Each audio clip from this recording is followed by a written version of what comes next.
আসসালামু আলাইকুম everyone. Physics 1 honours প্রথম বর্ষের শিক্ষার্থী ভাই বোনদের জন্য এই কোর্সটা একটা নন মেজর কোর্স এবং এটা তোমাদের 100 মার্কসের পরীক্ষা, যেটা ইন কোর্সে থাকে 20 মার্কস এবং তোমাদের বোর্ড পরীক্ষায় রিটেন লিখতে হয় 80 মার্কস। তো এই পরীক্ষাটার মেইনলি যে টপিকগুলো আমাদের বইতে আছে মোটামুটি 14টা চ্যাপ্টার আছে। প্রথম চ্যাপ্টার হচ্ছে তোমার ভেক্টর অ্যানালাইসিস। তো আমরা এই চ্যাপ্টারটা নিয়ে মোটামুটি অনেক বেশি পড়াশোনা করতে পারি, বাট আমাদের এখন সময় স্বল্পতার জন্য পরীক্ষায় ভালো করার জন্য যতটুকু পড়া প্রয়োজন এবং যতটুকু পড়লে তোমার রেজাল্ট মোটামুটি এ প্লাসের কাছাকাছি চলে যাবে এবং তুমি খুব ভালো মতো পরীক্ষায় আনসার করতে পারবে, ততটুকুই পড়া আমাদের টার্গেট থাকবে। এবং এটা আমাদের প্রথম লেকচার এবং এই প্রথম লেকচার শুধুমাত্র একটা টপিক নিয়ে আমরা আলোচনা করব, একটা কোশ্চেন নিয়ে আলোচনা করব এবং এই চ্যাপ্টারটা আমি মেইনলি 3টা পার্টে ভাগ করছি। সো এটা আমাদের প্রথম লেকচার, দ্বিতীয় লেকচার থাকবে এবং তৃতীয় লেকচারে আমাদের এই একটা চ্যাপ্টার শেষ হয়ে যাবে। আর আমরা এইটার একদম প্রথম থেকে 14 নম্বর চ্যাপ্টার পর্যন্ত মোটামুটি 30টা ক্লাসের মাধ্যমে আমরা এটা সম্পন্ন করবো ইনশাআল্লাহ। এবং আমি আশা করছি তোমরা সবাই এই ক্লাসগুলো যদি মনোযোগ সহকারে করতে পারো, বুঝতে পারো, তাহলে ফিজিক্স 1 এই কোর্সটাতে খুব ভালো মার্কস একটা তোমরা ক্যারি করতে পারো ইনশাআল্লাহ। তো আমাদের এইটাতে প্রথমত আমরা যে ব্যাপারটা নিয়ে কথা বলতে চাই, তো ভেক্টর নিয়ে অনেকেই ফিজিক্সে মানে এইচএসসি ফিজিক্সের ফার্স্ট পেপারে অনেক ভালো পড়াশোনা করেছে এবং এটা এখানে এসে একটু হাই থ্রেড জিনিসপত্র আছে। সো আমরা যে জিনিসপত্রগুলো তোমাদের পরীক্ষার জন্য শুধুমাত্র প্রয়োজন সেটাই আমরা আলোচনা করব, কারণ আমরা জানি যে আমাদের বিশ্ববিদ্যালয় কর্তৃক যে কোশ্চেন গুলো করা হয় মোটামুটি সব কোশ্চেন প্রিভিয়াস ইয়ার থেকে কোশ্চেন গুলো রিপিট হয়। দ্যাটস ওয়াই আমরা ওই রিপিটেড কোশ্চেন গুলা খুব ভালো মতো যদি সলভ করতে পারি, আমি আশা করছি সবাই অনেক ভালো করতে পারবে ইনশাআল্লাহ। তো এখানে দেখো ভাইয়া যে আমাদের এই কোশ্চেনে বলা আছে যে প্রমাণ করতে হবে del square 1 divided by r is equal to 0। এটা আমাদেরকে প্রমাণ করে দেখাতে হবে। তো তার জন্য আমরা কথা হচ্ছে যে প্রত্যেকটা লাইন কেন হচ্ছে এবং কিভাবে হচ্ছে সেই জিনিসগুলো বোঝার দিকে মনোযোগ দিব। কখনোই আমরা এই ব্যাপারটা মাথায় রাখবো না যে আমরা কোনো কিছু মুখস্থ করবো, আমরা সবকিছু বুঝে বুঝে সলভ করবো এবং সেই ব্যাপারটা মাথার মধ্যে থাকবে। যখন তুমি মুখস্থ বিদ্যার দিকে ঝুঁকি নিবা সেটা কিন্তু খুব খারাপ একটা ব্যাপার এবং তুমি পরীক্ষার পরে মাথায় রাখতে পারবে না। বাট আমরা এই জিনিসপত্রগুলোকে ফিল করে পড়বো, ঠিক আছে? তো দেখো এখানে বলা আছে যে del square 1 divide by r is equal to 0, এটা পূরণ করতে হবে। তো তার আগে আমরা ডেল এবং r এর একটা পরিচয় নিয়ে কথা বলতে চাই। দেখো ডেল ইজ ইকুয়াল টু আমরা জানি যে del x i plus del del y of j plus del del z of k. এটা নিয়ে তোমাদের সবার একটা পড়াশোনা আছে আমি আশা করছি। এবং আর ইজ ইকুয়াল টু আমরা জানি যে r square is equal to হচ্ছে x square plus y square plus z square. আর আমাদের এখানে লাগবে কি ভাই, দেখো এখানে লাগবে শুধুমাত্র আর। দ্যাটস আমরা এখান থেকে আর এর মানটা একটু বের করে রাখবো যে আর ইজ ইকুয়াল টু হবে কি square root of x square plus y square plus z square এইটা। এবং আরেকটা ব্যাপার দেখো ভাই, এখানে কিন্তু ডেল স্কয়ার ছিল আর আমরা এখানে লিখছি কি ডেল। সো এই ক্ষেত্রে একটা ব্যাপার মাথায় রাখবা যে আমরা এখানে লিখতে পারি না যে del square is equal to del into del, এটা লিখতে পারি। তো পরবর্তীতে আমরা ডেল গুলোর মান বসাই দিব এখানে। তাহলে এটা কেমন, del del x of i plus del del y of j plus del del z of k, এটা ঠিক আছে। এখন দেখো এখানে ডট বসলো, দ্যাটস দ্যাট ডট গুণ এখানে হবে। তাহলে আমরা এখানে কি লিখবো, আবার লিখবো del del x of i plus del del y of একক vector j plus del del z of k, এটা। এখন দেখো ভাইয়া একক ভেক্টরের ধর্ম অনুসারে আমরা জানি i into i equal to 1 এটা। সো এক্ষেত্রে তুমি যেটা পাবা সেটা হচ্ছে যে i এর সাথে শুধুমাত্র i গুণ হবে এবং i যে যখন গুণ হয়ে যাবে তখন ওই মানটা হয়ে যাবে 0। মানে i ডট i এটা সমান 1। তোমাদেরকে এটা নিয়ে খুব বেশি কথা বলার দরকার নেই, কারণ এইচএসসি তে খুব ডিপলি এটা তোমরা বুঝে আসছো। এবং i ডট j যখন আমরা করতে হবে সেই মানটা আসবে 0। দ্যাটস ওয়াই এই আইটা শুধুমাত্র মানে একক ভেক্টর এইটা শুধুমাত্র এটার সাথে গুণ হয়ে 1 হবে, বাকি সবগুলোর সাথে গুণ হলে ওইটা ডেল্টা আসবে 0। দ্যাটস ওয়াই এটা লেখার কোনো প্রয়োজন নেই। সো এখান থেকে যে লাইনটা আসতেছে সেটা হচ্ছে দেখো যে এখানে del square del x square plus del square del y square plus del square of z, এটা।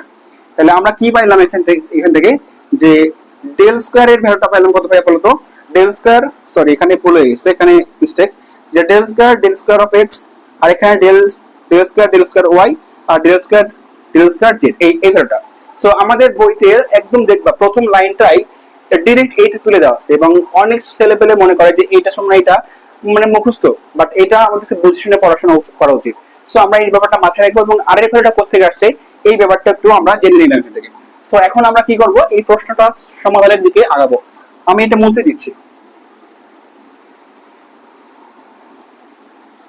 দেখো আমরা এখান থেকে দেখো যদি বাম পক্ষ বা ডান পক্ষ নিয়ে চিন্তা করি, সো আমরা এখানে বাম পক্ষ বা ডান পক্ষ নিয়ে যদি চিন্তা করি, তাহলে যেটা পাবো, প্রথমত বাম পক্ষ লিখতে পারো, ডান পক্ষ লিখতে পারো। আমি শুধু প্রমাণ করার একটা ওয়ে তোমাদেরকে দেখাই দিচ্ছি যে এখানে কি লিখবো, যে del square del 1 divide by r, সেই মানটা আমরা কত পেয়েছিলাম বলতো, যে এখানে del square del x plus del square y plus del square z, আর এখানে এই মানটা কত ছিল ভাই বলতো, এই মানটা 1 ডিভাইড বাই r এবং r এর মানটা কত পেয়েছিলাম, square root of x square plus y square plus z square. সেই মানটা আমরা এখানে বসিয়ে দেব। তাহলে এখানে কি পাবো, 1 divide by square root of x square plus y square plus z square. তাহলে এখন একটা ব্যাপার তোমরা মাথায় রাখবা যে ভাইয়া আমার এই বোর্ডের মধ্যে এই পুরো কোশ্চেনটা আমার লেখার যে সাইজ, এই সাইজে আটানো সম্ভব না। দ্যাটস ওয়াই এই ক্লাসটা দেখার সাথে সাথে বুঝবা এবং তোমরা নোট করে ফেলবা। আমি আমার প্রয়োজনে এই ব্যবহারগুলো মুছে দিতে পারি, ঠিক আছে। সো এখন দেখো এখান থেকে আমরা বলতে পারি যে এই জায়গাতে যে ঘটনা ঘটবে সেটা হচ্ছে এইটার সাথে, মানে শুধুমাত্র x এর সাপেক্ষে আমরা এই ব্যাপারটাকে দুইবার অন্তরীকরণ করবো, আবার y এর সাপেক্ষে দুইবার এটাকে আংশিক অন্তরীকরণ করবো, এবং z এর সাপেক্ষে এইটাকে দুইবার আংশিক অন্তরীকরণ করবো। সো তোমরা একটা ব্যাপার জানতে যে শুধুমাত্র d মানে হচ্ছে অন্তরীকরণ, আর একটা কথা হচ্ছে ডেল মানে হচ্ছে কি বলতো, আংশিক অন্তরীকরণ, পার্শিয়াল ডিফারেন্স যদি বলা হয়। আংশিক অন্তরীকরণ এই কথাটার মিন আমি তোমাদেরকে এভাবে বোঝাই যে আমাদের মনে করো একটা ফাংশন আছে f of x y is equal to, যদি এরকম থাকে যে 2xy plus 3x square plus মনে করো যে এরকম আছে যে 5y এরকম। সো যদি এখানে আমাদেরকে বলে যে ddx অফ যদি বলে যে del x of f of xy টা যদি বের করতে বলে, তখন যে কাজটা করব, আমাদের এখানে কার সাপেক্ষে বলতে পারি, শুধুমাত্র x এর সাপেক্ষে। সো x এর সাপেক্ষে যখন বলবে, x টা ছাড়া বাকি সবগুলো হয়ে যাবে আমাদের মানে কনস্ট্যান্ট। কি বললাম, x ছাড়া যা থাকবে সবগুলো হবে কনস্ট্যান্ট, ঠিক আছে। এই ব্যাপারটা একটু মাথায় রাখবা যে আংশিক অন্তরীকরণের ক্ষেত্রে কি হয়, যে যেটার সাপেক্ষে অন্তরীকরণ করতে বলে সেইটা ছাড়া বাকি যা থাকবে সবগুলো হয়ে যাবে কনস্ট্যান্ট, ওকে। তাহলে এখন দেখো এখানে আমরা এইখান থেকে এই কথা বলতে পারি না যে ভাইয়া পরবর্তী লাইনে আমরা লিখতে পারি যে এইটার সাথে এটা গুণ করব, কারণ দুইবার অন্তরীকরণ হয়। পরবর্তী লাইনে এরকম দেখো যে ডেল স্কয়ার x ইনটু কি হবে, 1 divide by root over of x square plus y square plus z square plus del square y, এখানে 1 ডিভাইড বাই কত লিখব বলতো, x square plus y square plus z square plus del square z, আর 1 divide by কত লিখব বলতো, square root of x square plus y square plus z square, okay. তাহলে এখন দেখো আমরা যদি এই জায়গাতে আমরা কি করলাম, যে x এর সাপেক্ষে y এর সাপেক্ষে এবং z এর সাপেক্ষে সবগুলোকে ভেঙে লিখে ফেললাম, ঠিক আছে। তো আমরা এখান থেকে শুধুমাত্র একটার মান বের করে ফেলবো, এবং বাকি যে দুইটা থাকবে সেই মানটা আমরা প্রথম মান থেকে দেখেই বুঝে ফেলতে পারবো যে ওই মানটা কেমন আসতে পারে। সো আমাদের কাজটা হবে কি ভাইয়া, আমরা যে কোনো একটা বের করব এবং বাকি দুইটা আমরা ওই মানটা থেকে বের করে ফেলে আমরা এই কোশ্চেনে বা এই জায়গাতে মানটা বসিয়ে দিলে আমরা ওটা পাবো, ঠিক আছে। কি পাবো, 0 পাবো। তাহলে এখন দেখো আমরা এখান থেকে শুধুমাত্র এই পোরশনটা নিলাম, এই পদটা নিলাম, এই পদটার মান আমরা বের করবো, এবং প্রয়োজনের সাথে সাথে আমরা এগুলো মুছে দেবো, তোমরা একটা নোট করে রাখবে, ঠিক আছে। তাহলে এখন দেখো যে এখানে কি লিখতে পারি বলতো, যে ডেল স্কয়ার x, আর এখানে কত আছে, 1 divide by square root of x square plus y square plus z square, ঠিক আছে। আমরা প্রত্যেকটা লাইন বোঝার দিকে মনোযোগ দেব। এটা থেকে আমরা 1 divide by root over of x চিন্তা করতে পারি না। x যদি চিন্তা করি তাহলে সেখান থেকে বলতে পারি যে x এর পাওয়ার কত বলতে মাইনাস হাফ, x এর পাওয়ার কত মাইনাস হাফ। তাহলে সেই জিনিসটাকে আবার x two the power n এর সাথে কল্পনা করা যায় কিনা বলতো, x two the power n এর সাথে কল্পনা করা যায়। এখন আমরা সেই x two the power n কে যদি অন্তরীকরণ করি কি পাই বলতো, n into x two the power n minus 1। আমরা এই প্রসিডিউর এখানে আগাবো। তাহলে একটু বোঝার চেষ্টা করো। আমরা এখানে এর পরবর্তী লাইনটা এরকম লিখতে পারি যে ডেল x অফ রাখলাম, আর এখানে ডেল x রাখলাম, 1 ডিভাইড বাই এটা কত ছিল, x square plus y square z square, তার পাওয়ার হচ্ছে হাফ। আমরা ডাইরেক্টলি এখানে বসিয়ে দিচ্ছি যে পাওয়ার কত হবে বলতো, x square plus y square plus z square, তার পাওয়ার হচ্ছে মাইনাস হাফ, ওকে। কেননা মাইনাস হাফ কেন ভাইয়া, নিচে ছিল ভাগ আকারে, দ্যাটস ওয়াই পাওয়ার হচ্ছে মাইনাস হাফ। আর এখানে এরকম ঘটনা ঘটলো, ঠিক আছে। তাহলে এখন দেখো তো আমরা এটাকে x to the power n এর মতো চিন্তা করতে পারি না। তাহলে x to the power N যদি থাকতো সেটার অন্তরীকরণ কি হতো, N into x to the power N minus one. তাহলে এটাকে x to the power N চিন্তা করো এবং সেটাকে এরকম করে অন্তরীকরণ করো, কি পাবে দেখো একটু, একটু বোঝার চেষ্টা করো। এখানে আমরা পাবো যে ডেল ডেল এক্স থাকবে, আর এটাকে x to the power N চিন্তা করে তাহলে এনটা সামনে চলে যাবে, অর্থাৎ মাইনাস হাফটা সামনে চলে আসবে, আর সেখান থেকে পাওয়ার কত কমবে, এক কমে যাবে। তাহলে x square plus y square plus z square, আর এখানে মাইনাস হাফ মাইনাস ওয়ান। তার মানে এখানে ডিরেক্টলি একটু বসিয়ে দিচ্ছি, বড় হয়ে গেছে ক্যালকুলেশন বোঝা উচিত, মাইনাস থ্রি বাই টু। এখন একটা ব্যাপার বোঝার চেষ্টা করো ভাইয়া, এই জায়গাতে আমরা কার সাপেক্ষে অন্তরণ করছিলাম, শুধুমাত্র এক্স এর সাপেক্ষে, ওকে। এবং এখানে আছে কি কি, এক্স ওয়াই জেড সবগুলো আছে। তাহলে এটা আমরা একটা কথা বলছিলাম যে যদি কখনো কাউকে এক্স চিন্তা করি, সে যদি কখনো এক্স না হয় তাহলে সেটাকে আবার অন্তরীকরণ করতে হয়। আমার প্রিভিয়াস লেকচার যেগুলো ছিল অন্তরীকরণের এইচএসসি লেভেলে, সেখানে একটা কথা বলেছিলাম আমি যে যার যেখানে স্থান সেখানে সে না বসে অন্য কে বসে তাকে আবার অন্তরীকরণ করতে হয়। তার মানে এই ব্যাপারটা ছিল এরকম, x to the power n ছিল, x to the power n এর জায়গাতে x to the power n না বসে যদি অন্য কে বসে তাহলে আবার তাকে অন্তরীকরণ করতে হবে। অর্থাৎ N into x to the power N minus one করার পরেও যদি এক্স টার জায়গাতে এক্স না থেকে মনে করো যে x square plus nine x y বা কিছু একটা আছে এরকম আছে, সেটাকে যদি আমরা, এটা তো একটু পদ ডিফারেন্ট হয়ে গেল, মনে করো যে এরকম x square plus y square plus z square এরকম এখানে যা আছে সেরকম চিন্তা করো, যদি সেরকম হয় তাহলে সেটাকে আবার অন্তরীকরণ করতে হবে। তাহলে এখন দেখো আমরা, এটা তো এক্স না, এটা কি x square plus y square plus z square. তাহলে এটাকে যদি আবার অন্তরীকরণ করো তাহলে কি হবে বলো তো, যে টু এক্স স্কোয়ার এর অন্তরীকরণ করতে হবে, ওয়াই স্কোয়ার অন্তরীকরণ করতে হবে, জেড স্কোয়ার অন্তরীকরণ করতে হবে। এবং আমি একটা কথা বলছিলাম কি ভাইয়া, যে যখন ডেলটা ইউজ করবা তখন যার সাপেক্ষে করবা সেটা ব্যতীত সবগুলা কত, শূন্য। তাহলে তুমি এখানে যদি অ্যাপ্লাই করো যে এখানে del del x of x square plus y square plus z square, তাহলে ঘটনা ঘটবে কি বলতো ভাইয়া, আমরা সবগুলাকে যদি ভাগ করে ফেলি তাহলে প্রথমত এক্স কে অন্তরীকরণ করবো কার সাপেক্ষে, এক্স এর সাপেক্ষে। তাহলে এক্স স্কোয়ার কে এক্স এর সাপেক্ষে অন্তরীকরণ করলে কত হয় বলতো, টু এক্স প্লাস, এখন এখানে কি ইচ্ছা করছে ভাইয়া টু ওয়াই লিখতে, কিন্তু ভাইয়া টু ওয়াই লিখতে পারবো না, কেননা এটা তো এক্স এবং এটা একটা আংশিক অন্তরীকরণ। কি বলেছিলাম, আংশিক অন্তরীকরণ ঘটনা ঘটবে এরকম যে ওইটা ছাড়া বাকি যা থাকবে সবগুলো ধ্রুবক, এবং আমরা জানি ধ্রুবকের অন্তরীকরণ কত কত, শূন্য। তাহলে এখানে প্লাস জিরো প্লাস জিরো, তাহলে অ্যাকচুয়ালি ভ্যালু কত আসছে বলতো ভাইয়া, এখান থেকে টু এক্স। তাহলে সেখান থেকে আমরা কি লিখতে পারি, এখানে ইনটু হবে কত বলতো, টু এক্স, ওকে।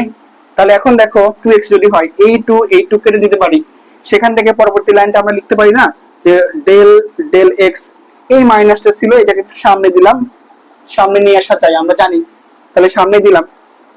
এখান থেকে লিখতে পারি যে x ইন্টু এক্স এর power x square plus y square plus z square এবং তারপর মাইনাস থ্রি বাই টু। এখন এই ব্যাপারটাকে আমাদেরকে অন্তরীকরণ করতে হবে, ঠিক আছে, আংশিক অন্তরীকরণ করতে হবে এই ব্যাপারটাকে। তো এখন একটা ব্যাপার আমরা এইচএসসি লেভেলের একটু বোঝার চেষ্টা করব, যে আমরা একটা সূত্র শিখলাম যে ddx অফ ইউভি, অর্থাৎ দুইটা পদ যখন গুণ আকারে থাকবে সেটাকে কিভাবে অন্তরীকরণ করতে হয়, সেটাকে লিখতে হয় যে u into ddx of v plus v into plus v into ddx of u, ঠিক আছে। তার মানে প্রথম পদ স্থির ইন্টু দ্বিতীয় পদের অন্তরীকরণ প্লাস দ্বিতীয় পদ স্থির প্লাস ইন্টু প্রথম পদের অন্তরীকরণ। তাহলে এখানে একটু বোঝার চেষ্টা করো ভাইয়া, যে এখানে আছে কি এক্স ইন্টু এই জিনিসটা, তাহলে এখন কি হবে ঘটনাটা, এটা ইউ চিন্তা করলাম, এটাকে ভি চিন্তা করলাম, তাহলে এটাকে কি আমরা ইফ এর ফর্মুলাতে ফেলতে পারি না, অবশ্যই পারি। তাহলে আমরা এইটাকে একটু এখানে লেখার চেষ্টা করি যে ইজ ইকুয়াল টু, মাইনাস তো সে ছিল সে থাকবে এখানে, আর এটাকে যখন অন্তরীকরণ করব তাহলে প্রথমত মনে করো এখানে কি থাকলো বলতো, আমরা এখানে আমরা অন্তরীকরণ করছি, মনে করো যে এইটার অন্তরীকরণ করছি, যে এক্স টাকে রেখে দিচ্ছি, এটাকে অন্তরীকরণ করতেছি, অর্থাৎ এক্স থাকতেছে ইউ থাকতেছে বি এর অন্তরীকরণ, অর্থাৎ ডেল ডেল এক্স অফ এই জিনিসটা। তাহলে তখন আবার সেটাকে আমরা কি লিখতে পারি, যে x to the power n এর মতো করে লিখতে পারি। তাহলে সেই জায়গাতে আমরা লিখতে পারি যে মাইনাস থ্রি বাই টু ছিল এন ওই মানটা, তাহলে এখানে লিখতে পারি মাইনাস থ্রি বাই টু সামনে চলে আসবে এবং তার পাওয়ার কমে যাবে, এক কমে যাবে, তার মানে মাইনাস থ্রি বাই টু থেকে এরকম দেখো minus three by two minus one, তার মানে এখানে মাইনাস থ্রি লসাগু 2 হয় মাইনাস 2 হয়, এখানে মাইনাস 5/2 আমরা লিখতে পারি। তার মানে এই পাওয়ারটা কত হবে ভাইয়া বলো তো, এই পাওয়ারটা হবে মাইনাস 5/2 এবং এইখানে কি ছিল, এখানে ছিল x square plus y square plus z square. এবং এখানে একটা ব্যাপার দেখো ভাইয়া, যে আমরা এটাকে অন্তরীকরণ করছিলাম কার সাপেক্ষে, x এর সাপেক্ষে, কিন্তু এটা তো x না, এটা কি ছিল x square plus y square plus z square. এবং সেই ক্ষেত্রে আবার সেটাকে অন্তরীকরণ করতে হবে, এবং আমরা একটু আগেই দেখছি এটার অন্তরীকরণ কত ছিল বলতো 2x প্লাস এখানে কি গণনা করতে হবে, এখন ইউটার অন্তরীকরণ করতে হবে, ভিটাকে স্থির রাখতে হবে। তাহলে ভিটা স্থির মানে কি x square plus y square plus z square, তার পাওয়ার হচ্ছে -3/2 এবং x এর সাপেক্ষে x এর অন্তরীকরণ সেইটাতে আসবে কত বলতো 1।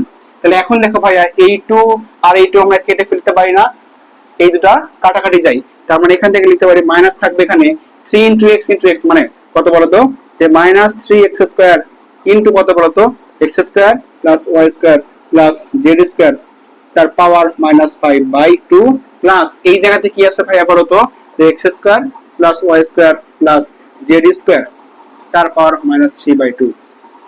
এই ব্যাপারটাকে আমরা কি এরকম করে লিখতে পারি না? দেখো তো ভাইয়া, এখানে একটু বোঝার চেষ্টা করো, যে এখানে আছে তোমার এই মাইনাস আছে, মাইনাসটা একটু ভিতরে ঢুকাই দিব, দিলে কি হবে, মাইনাস মাইনাসে প্লাস হয়ে যাবে আর এই সাইনটা মাইনাস হয়ে যাবে, বুঝতে পারছো? তাহলে আমরা এক লাইন একটু জাম্প করলাম, বুঝে বুঝে জাম্প করলাম। তাহলে এখানে লিখবো কি বলতো 3x স্কয়ার লিখলাম। এখন দেখো তো এই পাওয়ার, এইটার পাওয়ার হচ্ছে -5/2, তাহলে সেটাকে আমরা লিখতে পারি না 1 ডিভাইড বাই -5/2 মানে পাওয়ার, সেটাকে আমরা এরকম করে লিখতে পারি যে x square plus y square plus z square, তার পাওয়ার 5/2, আর এখানে মাইনাস হয়ে যাবে, এখানে কত বলতে বলতো 1 divide by x square plus y square plus z square, তার পাওয়ার 3/2।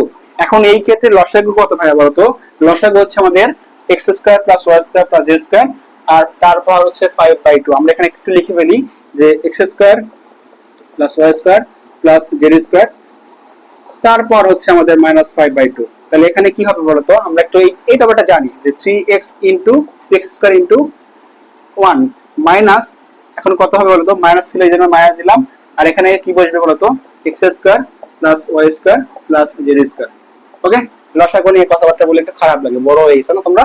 ওকে, তাহলে এখান থেকে আমরা কি লিখতে পারি বলতো ভাইয়া, যে 2x square minus y square minus z square, আর নিচে আসছে কত বলতো x square plus y square plus z square, এই ব্যাপারটা, তারপর -5/2। তাহলে আমরা একটু ভালো মতো বোঝার চেষ্টা করি, যে আমি আশা করছি যা বোঝানো হয়েছে সব বেসিক থেকে বোঝানো হয়েছে এবং ধরে ধরে বোঝানো হয়েছে, আমি আশা করছি তোমরা সবাই এই ব্যাপারটা বুঝতে পারছো। তাহলে আমরা এখানে একটু বোঝার চেষ্টা করি যে আমরা কোন মানটা বের করছিলাম বলতো ভাইয়া, ডেল স্কয়ার x, আর সেটাকে অন্তর্গণ করছিলাম এইটা, সেইটার ভ্যালু কত পাইছে বলতো এইটা। তাহলে আমরা একটু মুছে এখানে একটু লিখে ফেলতেছি এখানে। এখন একটা কথা বলছিলাম ভাইয়া, আমরা এখান থেকে একটা পদের মান বের করবো, বাকি দুইটা পদটা দেখে দেখে বুঝে ফেলবো যে কিভাবে আসবে। তাহলে একটা ব্যাপার বোঝার চেষ্টা করো ভাইয়া, এই জায়গাতে x এর সাপেক্ষে অন্তরীকরণ করছিলাম, এখানে হয়েছে কত বলতো x স্কয়ার, আর বাকিটা কত হয়েছে -y square minus z square.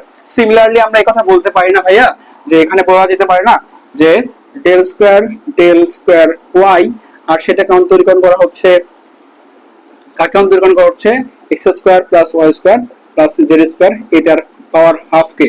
তাহলে এটাকে যদি অন্তরীকরণ করা হয়, তাহলে এখানে দেখো y এর সাপেক্ষে অন্তরীকরণ করা হয়েছিল, দ্যাটস ওয়াই ছিল, মানে সরি x এর সাপেক্ষে অন্তরীকরণ করা হয়েছিল, দ্যাটস ওয়াই x এর সাইনটা পজিটিভ ছিল এবং তার সহগ ছিল কত বলতো 2।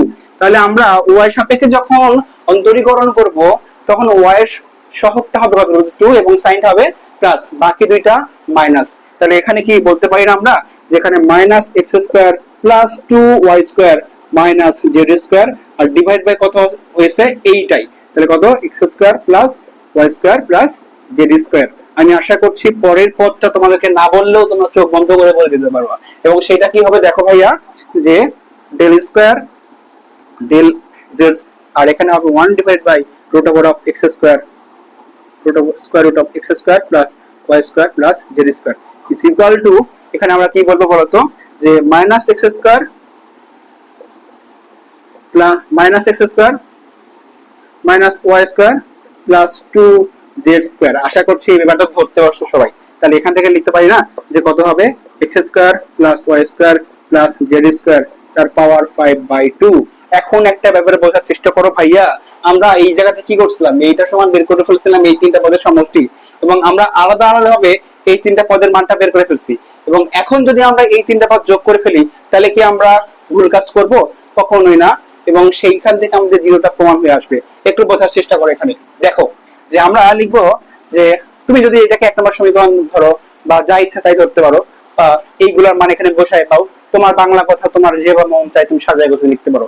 আমি ডিরেক্ট তোমাকে ম্যাথ বোঝাচ্ছি। দেখো তাহলে আমরা কি করব, এইটার মান এইটার মান এইটার মান এখানে বসিয়ে দেবো, অর্থাৎ এইটা যোগ এইটা যোগ এটা করবো, তার মানে আমরা পেয়ে যাবো এইটা।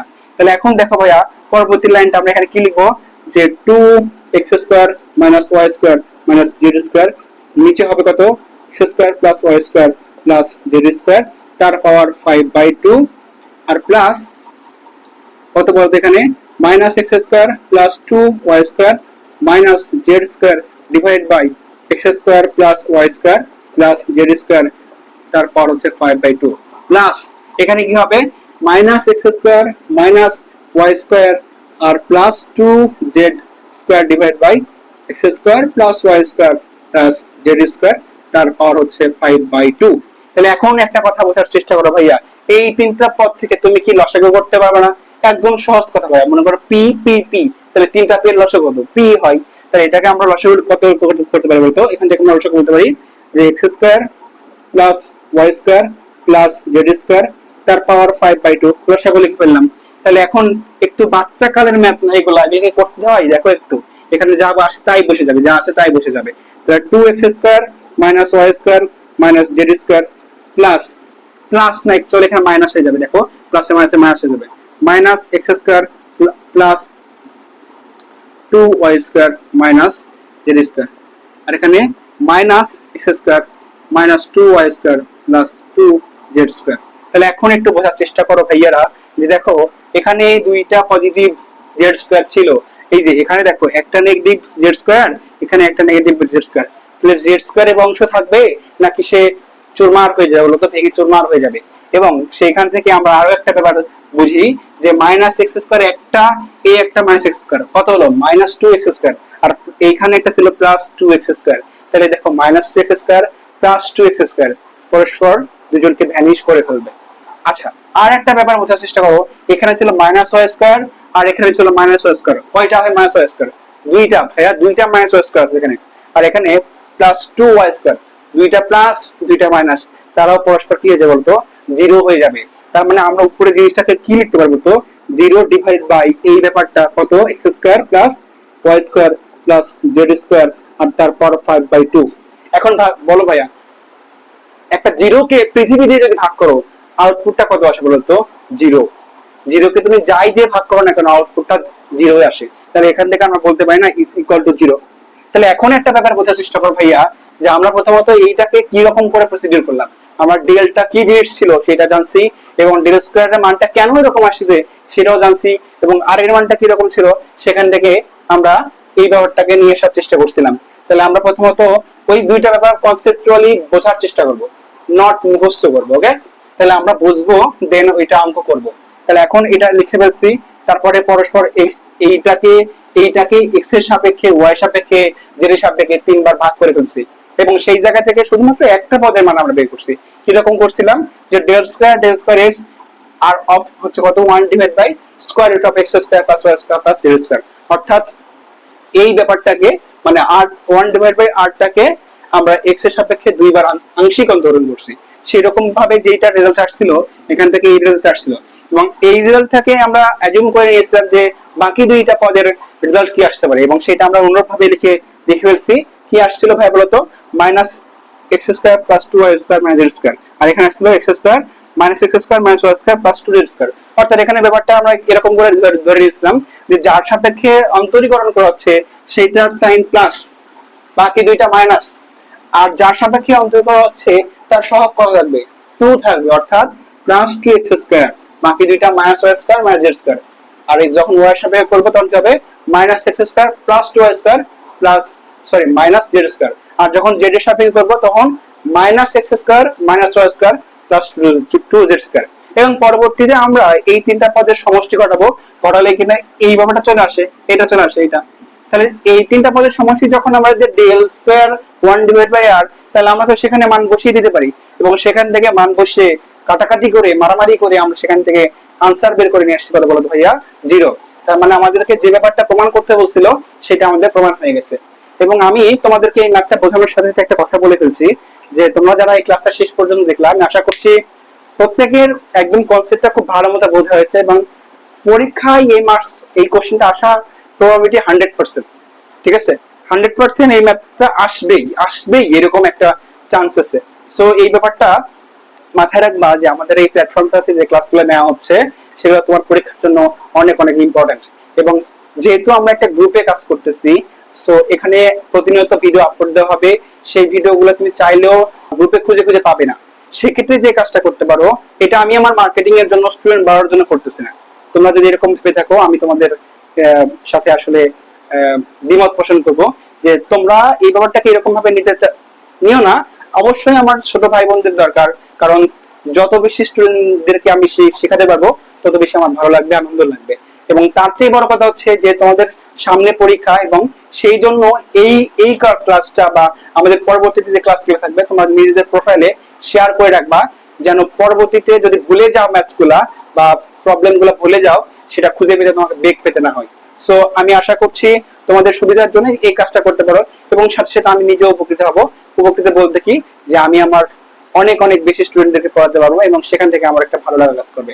এবং পরবর্তীতে আমাদের এই লেকচারটা কমপ্লিট করার সাথে সাথে আমরা 2 নাম্বার লেকচারটাতে মানে বেশ কিছু ম্যাথ দেখাবো, এবং সেখান থেকে আর একটা যে থিওরি টাইপের কিছু যদি থাকে তাহলে সেটা আমরা নিয়ে কথা বলবো। এবং 3 নাম্বার যে ক্লাসটা ভাইয়া, সেই 3 নাম্বার ক্লাস থেকে তুমি কিন্তু ভাইয়া 10 মার্কস পাবাই পাবা। সো এই ক্লাস থেকে তুমি, আমি আশা করছি তুমি 4 মার্কস মিনিমাম পাবা, মিনিমাম 4 মার্কস পাবা।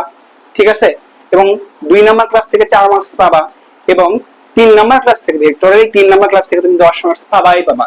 অর্থাৎ আমাদের এই ভেক্টরের কোর্সটা যদি মানে 3টা ক্লাস যদি তুমি কমপ্লিট করে ফেলো, 3টা ক্লাস নেওয়ার পরে তুমি এখান থেকে 18 মার্কস মিনিমাম পাবা ইনশাআল্লাহ। সো তোমরা কেউ ক্লাস মিস করো না, এবং বন্ধুদেরকে মেনশন দিয়ে জানিয়ে দাও যে আমাদের এখানে ক্লাস হচ্ছে। আর একটা কথা মাথায় রাখবা, বিশ্ববিদ্যালয় এটা কোনো প্রতিযোগিতার জায়গা নয়। তোমার একটা বন্ধুর সিজি বাড়লে তোমার লাইফে কোনো নেগেটিভ ইফেক্ট ফেলবে না। সো তুমি শিখতেছো এবং তোমার বন্ধুদেরকে শেখার সুযোগ করে দাও। ঠিক আছে, তোমার সিজি বাড়তেছে, তোমার বন্ধুর সিজি বাড়ুক, সমস্যা কি তাতে? ভালো লাগবে ব্যাপারটা। ঠিক আছে, সো আমি আমার লেকচারটা আজকে শেষ করে দিচ্ছি। দেখা হবে পরবর্তী ক্লাসে। আশা করছি সবাই পরবর্তী ক্লাসের জন্য অধীর আগ্রহী থাকবে।